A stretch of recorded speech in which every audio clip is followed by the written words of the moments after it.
Media మిత్రులందరికీ కూడా తెలియజేసేది ఏంటంటే నాది life political life straight life.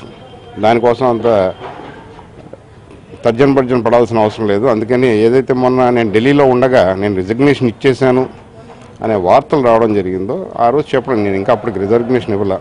నేను జనసేన పార్టీలోకి పవన్ కళ్యాణ్ గారి ఆహ్వానం మేరకు వెళ్తా ఉన్నా. ఈ నెల 21వ తేదీన పవన్ కళ్యాణ్ గారి సమక్షంలో జనసేన పార్టీలో చేరుతా ఉన్నాం. జనసేన పార్టీలో జాయిన్ అయ్యే ముందు పార్టీ ప్రాథమిక సభ్యత్వానికి అలాగే ఏదైతే పార్టీ ద్వారా నాకు ఎమ్మెల్యే పదవి సంక్రమించిందో దానికి కూడా రిజిగ్నేషన్ ఇవ్వడం జరిగింది. ముఖ్యంగా భారతీయ జనతా పార్టీ యొక్క రెలవెన్స్ ఇన్ ఆంధ్రప్రదేశ్ మీద ప్రశ్నార్థకమైంది. 2 అంశాల మీద నేను భారతీయ జనతా పార్టీ పెడతా ఉన్నాను. ఒకటి, సంస్థాగత నిర్మాణంలో పూర్తిగా వైఫల్యం చెందింది. ఒక జాతీయ పార్టీ అయ్యింది మిగతా రాష్ట్రాల్లో పటిష్టమైన సంస్థాగత వ్యవస్థ ఉండి ఆంధ్రప్రదేశ్ రాష్ట్రంలో సంస్థాగత వ్యవస్థని బలోపేతం చేయడంలో పూర్తిగా వైఫల్యం చెందింది. రెండో అంశం, ఇవాళ ఏదైతే ఈ రాష్ట్రంలో తెలుగుదేశం పార్టీ అధ్యక్షుడు ఈ రాష్ట్ర ముఖ్యమంత్రి నారా చంద్రబాబు నాయుడు గారితో వచ్చిన విభేదాల వల్ల తెలుగు ప్రజలతో విభేదాలు ఉన్నట్టుగా భారతీయ జనతా పార్టీ చేయడం. 2 అంశాలు చెప్తాను ముఖ్యమైన.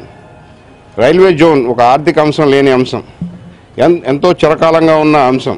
మాకు 2016లో ఆనాడు భారతీయ జనతా పార్టీ అధ్యక్షుల వారును ప్రధానమంత్రి నరేంద్ర మోడీ గారు కూడా చెప్పడం తప్పకుండా ఆంధ్ర రాష్ట్రానికి ఇస్తామని చెప్పారు.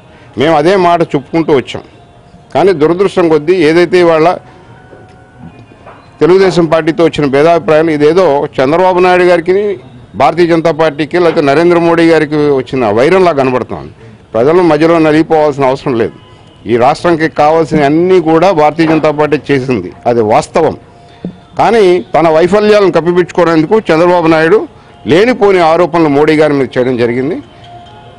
ఆ దృష్టిలో చూసుకుంటే ఈ రాష్ట్రానికి రావాల్సిన 13వ షెడ్యూల్ ఇన్స్టిట్యూషన్స్ కానివ్వండి, లేకపోతే నిధులు కానివ్వండి, పోలవరం ప్రాజెక్టు కానీ అన్నిట్లో కూడా కేంద్రంలో ఉన్న ప్రభుత్వం, నరేంద్ర మోడీ గారు ఆధ్వర్యంలో నడుస్తున్న ప్రభుత్వం పూర్తి సహాయ సహకారాలు అందించిన మాట వాస్తవం. కానీ వీరిద్దరి మధ్యలో ఉన్న తేడా వల్ల ఇక్కడ ఏదైతే గవర్నెన్స్ లేదు. ఇవాళ ముఖ్యమంత్రి గారు 40 ఏళ్ల ఎక్స్పీరియన్స్ ఉంది నాకు. ఆ మాటకు వస్తే నేను నరేంద్ర మోడీ గారి కంటే ఎక్కువ కాలం ముఖ్యమంత్రిగా పనిచేసిన వ్యక్తిని అనే చెప్పుకునే వ్యక్తి రాష్ట్రంలో అడ్మినిస్ట్రేషన్ పూర్తిగా లేకుండా ఒక పరిపాలన అనేదే లేదు. అవినీతి ఏ విధంగా ఏ స్థాయికి చేరిందంటే మామూలుగా ఎవరినైనా ఇంతకుముందు అయితే ఒక కాంట్రాక్టరో ఇంకొకళ్ళో చెప్పేవారు. ఇవాళ సామాన్య ప్రజానీకం, సామాన్య కుటుంబం కూడా అవినీతి బారిన పడాల్సి వస్తుంది. దీనికి ముఖ్య కారకుడు గౌరవ ముఖ్యమంత్రి శ్రీ నారా చంద్రబాబు నాయుడు గారు.